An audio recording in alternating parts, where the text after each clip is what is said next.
এর বাইরে রাস্তা লাগানো কিন্তু এই ধরনের নানান ফুল গাছ রয়েছে।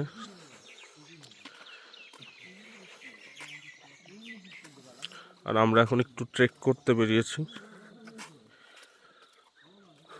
এইদিকে পাহাড় আর চা গাছ,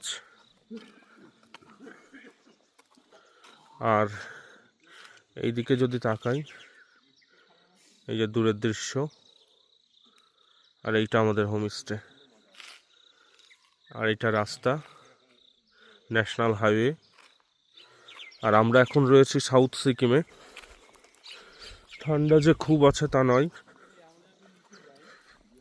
20-22 ডিগ্রি সেলসিয়াস তাপমাত্রা রয়েছে।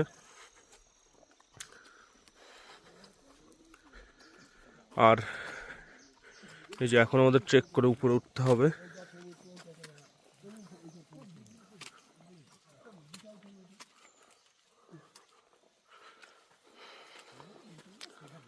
তো ট্রেক করি এবং ট্রেক করার পথে কোনো ভালো দৃশ্য দেখলে অবশ্যই আপনাদের দেখাবো।